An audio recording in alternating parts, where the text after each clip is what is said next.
கிறிஸ்து இயேசுவுக்குள் அன்பான சகோதர சகோதரிகளே, இன்றைய நற்செய்தி உங்களுக்காக. இன்று மத்திய நற்செய்தி 7ஆம் அதிகாரம் 15 முதல் 20 உள்ள இறைவார்த்தைகள் வழியாக போலி போதகர்களுக்கும் கடவுளால் அனுப்பப்பட்ட உண்மையான போதகர்களையும் பற்றி கூறுகிறார்.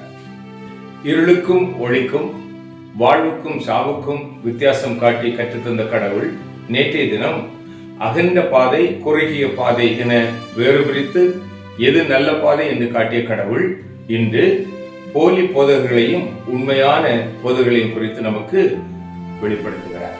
அன்பானவர்களே, இந்திய உலகில் அல்ல, இயேசு கிறிஸ்து வாழ்ந்த காலத்திலும் கூட நான் தான் மெசியா என்று கூறி அநேக போலி போதகர்கள் தோன்றி அலகையின் கருவிகளாக ஊழியம் செய்தார்கள், விழுந்து போனார்கள்.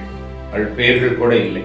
அதைத்தான் மத்தேயு நற்செய்தி 24ஆம் அதிகாரம் 24ஆம் வசனத்திலே கிறிஸ்து அழகாக கூறுகின்றார்.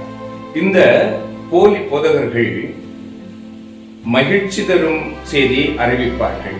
அவருடைய செய்திகளிலே கண்டிப்பும் இருக்காது, பாவத்தை கண்டித்து உணர்த்தும் எந்த இறை செய்தியும் இருக்காது. அடுத்தது, இனிமையாக பேசுவார்கள், மக்களின் மனதை கவரும் வார்த்தைகளை பயன்படுத்துவார்கள். இறை திட்டம் அதில் இருக்காது, அவருடைய சொந்த திட்டத்தை போதிப்பார்கள். அவர்கள் பார்ப்பதற்கு பகட்டான உடையும் அலங்காரமான கார், வீடுகள் இவற்றில் தான் வசிப்பார்கள். இரண்டாவது, தனது வாழ்வை மையப்படுத்தி தான் அவர்கள் செய்திகளுமே இருக்குமே தவிர இறை திட்டத்தை மையப்படுத்தி எந்த செய்தியும் இருக்காது. இதையெல்லாம் ஆண்டவர் நமக்கு சொல்லுகிறார். அன்பானவர்களே, இந்த உலகிலே நாம் உடனடி ஆசீர், உடனடி ஆறுதல், எல்லாம் உடனடியாக கிடைக்க வேண்டிய எண்ணம் வந்தது நிமித்தம் அலகை இப்படிப்பட்ட போலி போதகர்களை, அலகையின் பிள்ளைகளை உருவாக்கி உண்மையான கடவுளின் பிள்ளைகளை வஞ்சித்து வருகிறார். இதை இறை ஞானம் உள்ள பிள்ளைகள் புரிந்து கொள்வார்கள்.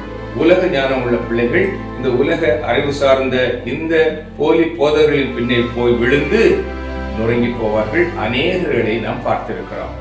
திருச்சபையின் வரலாற்றிலும் பார்த்திருக்கிறோம், நாம் வாழ்கின்ற இந்த காலகட்டத்திலும் பார்த்து கொண்டிருக்கிறோம்.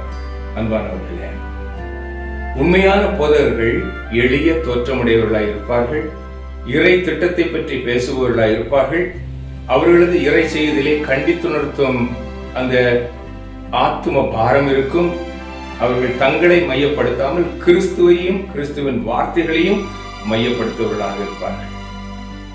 இந்த வேறுபாடுகளை உண்மையிலே ஒரு மனிதன் கடவுளுடைய பிள்ளை என்று சொல்லிக்கொண்டு வாழ்கின்றவர்கள் அடையாளம் கண்டு போலிகளையும் போலி போதகங்களையும் நம்மை விட்டு தூர அகற்ற வேண்டும். நமது உண்மையான அன்பும் இறை வைராக்கியமும் பக்தியும் இருக்குமானால் கிறிஸ்து வாழ்ந்த வாழ்க்கையை நாம் சிந்தித்து அந்த வழியில் இந்த கால ஊழியர்கள் இருக்கின்றார்களா, அப்படி இருப்பவர்கள் யார் என்று கண்டுபிடித்து நாம் அவர்களை பின்பற்ற, அது தாய் திருச்சபை நமக்கு நிறைவாய் கற்றுத்தந்திருக்கிறது. போதகர்கள் என்பவர்கள் தங்களது வார்த்தையினால் அல்ல, கனிகளினால் அறியப்பட வேண்டும். போதிக்கிறவன் வாழ்க்கை ஆண்டவரின் தூய ஆவியின் கனிகள் நிறைந்திருக்கிறதா என்று நாம் சிந்திக்க வேண்டும். எனவே இங்கே ஆறுதல் அங்கே ஆறுதல் என்று ஓடி நாம் ஓய்ந்து போகாமல் திவ்ய நற்கனினால் சமூகத்திலே அமர்ந்து அவரது திருமுகத்தை உற்று நோக்கி ஜெபித்து அன்னை மரியாள் வழியாக பரிந்து பேசுதலை பெற்று நமது இருளின் வாழ்க்கையில் இருந்து இந்த அலகையின் பிள்ளைகளின், அந்த அலகையின் போலி போதகர்களின் பிடியிலிருந்து விடுவிக்கப்பட்டு உண்மையான ஆண்டவரின் பிள்ளைகளாய் வாழ இந்த நாளிலே அவர்களுக்காக ஜெபிக்க வேண்டும்.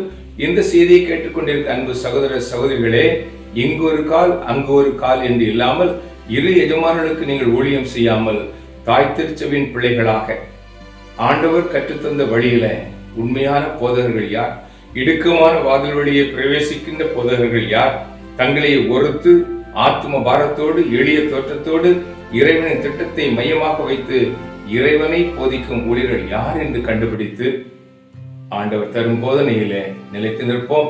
தாய் திருச்சபையின் பிள்ளைகளாக திருமுழுக்கு பெற்று உறுதி பூசல் பெற்று ஆண் உடலையும் இரத்தத்தையும் உண்ணுகின்ற பிள்ளைகள் அன்னை மரியாளின் பரிந்து பேசுதலோடு தாய் திருச்சபையில் இணைந்து பணியாற்றி ஆண்டு ஆசிரியை பெற்றுக் கொள்ள வேண்டும். ஜெபிப்போமா.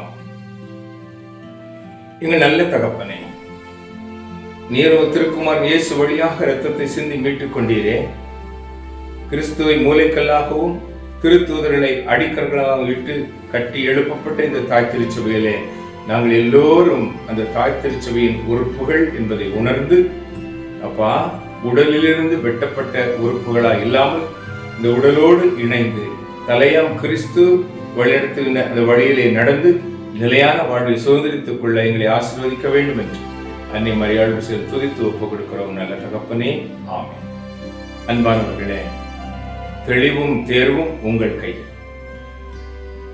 போலி போதகர்களா, கிறிஸ்துவின் பிள்ளைகளா? நாம் சிந்திக்கும் ஆற்றலை பெற்றிருக்கிறோம்.